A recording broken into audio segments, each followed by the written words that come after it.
ఇక వివరాల్లోకి వెళ్తే ఆమె పేరు అంకితి బోస్. అప్పటికి ఆమె వయసు 23 సంవత్సరాలు. ముంబైలో సెయింట్ జేవియర్ కాలేజ్ నుంచి డిగ్రీ చేసి తర్వాత బెంగళూరులోని మెక్కిన్సే సంస్థలో మేనేజ్మెంట్ కన్సల్టెంట్గా పనిచేస్తుండేవారు. ఆమె ఆట విడుపుగా ఉంటుందని వారాంతంలో ఫ్రెండ్స్తో కలిసి బ్యాంకాక్కు వెళ్ళింది. ఆమె వెళ్ళిన చతుచక్ మార్కెట్కి ప్రపంచంలోని అతిపెద్ద వీకెండ్ మార్కెట్గా పేరుంది. ఒకటా రెండా సుమారు 15,000 దుకాణాలు ఉన్నాయి అక్కడ. ఇన్ని ఫ్యాషన్ వస్తువులు కొన్నా తనివి తీరడం లేదు. అక్కడే ఉండిపోవాలనిపించేంత బాగుంది ఆ మార్కెట్ అని ఆమెకు అనిపించింది. బ్యాంకాక్లో ఆ మార్కెట్ మిగిల్చిన అనుభూతుల్ని మర్చిపోలేకపోయింది అంకితి. అలాగే వాళ్ళలో ఎవరికి ఆన్లైన్ షాప్స్ కానీ డిజిటల్ పరిజ్ఞానం కానీ లేకపోవడం కూడా గమనించారు ఆమె. ఉంటే బాగుండును అనుకుంది మనసులో. మన దేశానికి తిరిగి వచ్చిన తర్వాత ఓ స్నేహితురాలు పిలిచిన పార్టీకి హాజరైంది ఆమె. అక్కడే సాఫ్ట్వేర్ ఇంజనీర్ ధ్రువ్ కపూర్ ఆమెను కలిశాడు. వాళ్ళు ముచ్చటించుకోవడం మొదలుపెట్టిన కాసేపటికే ఓ విషయం వాళ్ళకు స్పష్టంగా అర్థమైంది. వాళ్ళిద్దరూ ఆలోచిస్తుంది ఒకటే, ఓ స్టార్టప్ను పెడితే ఎలా ఉంటుందని. అనుకున్నదే తడవుగా దాచుకున్న సొమ్ముతో వ్యాపారాన్ని మొదలుపెట్టారు ఇద్దరు. ఇంతకీ ఆ వ్యాపారం ఏమిటో తెలుసా? ఫ్యాషన్ ఉత్పత్తుల్ని అమ్మే చిరు వ్యాపారస్తులకు ఆన్లైన్ వేదికను ఏర్పాటు చేయటం. అలా 2015లో జిలింగో అనే పేరుతో సంస్థ ప్రారంభమైంది. దానికి సీఈఓగా బాధ్యతలు తీసుకున్నారు అంకితి గారు. అయితే ఈ సంస్థ మన దేశంలో ప్రారంభం కాలేదు. సింగపూర్ ప్రధాన కేంద్రంగా ఇండోనేషియాలో ప్రారంభమైంది. అక్కడ భాష తెలియదు, అక్కడ సంస్కృతి తెలియదు, ఆహారపు అలవాట్లు కొత్త. అయినా అక్కడ వ్యాపారం ప్రారంభించడం ఒక రకంగా సవాలే. కానీ మన దేశంతో పోలిస్తే అక్కడ మార్కెట్ పెద్దది, స్త్రీల కొనుగోలు శక్తి ఎక్కువ. అందుకే కాస్త రిస్క్ తీసుకోవాల్సి వచ్చింది. సంస్థను ముందుకు నడిపించడానికి రోజుకు 18 గంటలు కష్టపడ్డా నాకు అలుపు అనిపించేది కాదు. పని చేయడం అంత ఇష్టంగా ఉండేది అని సంతోషంగా చెప్తున్నారు అంకితి గారు. అక్కడి నుంచి సరిగ్గా 4 ఏళ్లకు సంస్థని 7,000 కోట్ల రూపాయల వ్యాపారాన్ని చేసే యూనికార్న్ క్లబ్లో చేర్చారు ఆమె. ఇంత చిన్న వయసులోనే వ్యాపారాన్ని అంతగా విస్తరించిందంటే ఆమె రక్తంలోనే వ్యాపార దక్షత ఉంది కాబోలు అనుకుంటే పొరపాటు. అంకితి నాన్నగారు ప్రభుత్వ రంగ సంస్థలో ఇంజనీర్, అమ్మ లెక్చరర్. తండ్రి ఉద్యోగరీత్యా ఒక చోట స్థిరంగా ఉండడానికి వీలు ఉండేది కాదు ఆమెకు.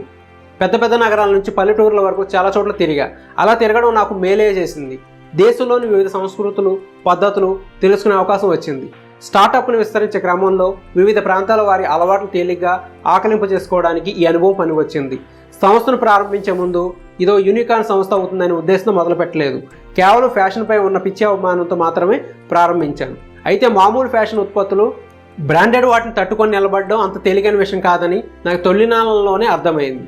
అందుకే అమ్మకందారులని, వాళ్లకు ముడిసరుకుని అందించే డీలర్లని, ఫ్యాక్టరీ యజమానులని, వాళ్ళందరికీ అవసరమైన సాంకేతిక పరిజ్ఞానం కూడా వేదికపైకి తీసుకురావాలని అనుకున్నా. అలా జిలింగోని 2017లో బీటీపీ సంస్థగా మార్చాం అని తన ప్రయాణాన్ని వివరించారు అంకితి గారు.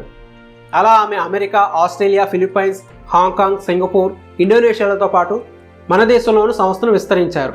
ఇలా గ్లోబల్ స్టార్టప్లు నిర్వహిస్తున్న మహిళలు ప్రపంచవ్యాప్తంగా 23 మంది మాత్రమే ఉంటే అందులో అంకితి గారు కూడా ఒకరు. ఆడవాళ్ళలోని సామర్థ్యాలు ఆడవాళ్ళు కాకపోతే ఇంకెవరు నమ్ముతారు? అందుకే నా సంస్థలో సగం ఉద్యోగాలు మహిళలకే కేటాయించాను. అందులో సగం మంది కీలకమైన నాయకత్వ హోదాల్లో ఉన్నారు. 28 ఏళ్ల నుంచి 38 ఏళ్ల వయసులో ఉద్యోగం చేసే ఆడవాళ్ళ పరిస్థితి కత్తిమీద సాములో ఉంటుంది. ఇంకా పెళ్లి కాలేదా, పిల్లలు లేరా వంటి ప్రశ్నలు తరచూ ఎదురవుతూనే ఉంటాయి. వాటిని పట్టించుకోవాల్సిన అవసరం లేదు. కానీ మన దృష్టి దీర్ఘకాలిక లక్ష్యాలపై ఉండాలి. మనల్ని వెనకలాగాలని చూసేవారి కామెంట్లపైన కాదు. అసంఘటిత రంగంలో ఎంతోమంది మహిళలు తక్కువ జీతాలకు పనిచేస్తున్నారు.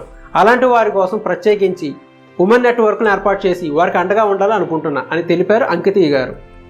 ఇంత పెద్ద సంస్థ నడిపే క్రమంలో తీవ్రమైన ఒత్తిడి, ఆందోళన, డిప్రెషన్ వంటి సమస్యలను కూడా ఎదుర్కొన్నా. ఈరోజు నా విజయం మీకు ఆశ్చర్యంగా అనిపించవచ్చు, కానీ చూస్తూ ఉండండి, నాలాంటి అమ్మాయిలే వ్యాపార సామ్రాజ్యాలను ఏలుతారని తన మనోగతం తెలిపారు బిజినెస్ ఉమెన్ అంకితి బోస్ గారు. చూసారు కదా friends, young women entrepreneur Ankiti Bose గారి స్టోరీని.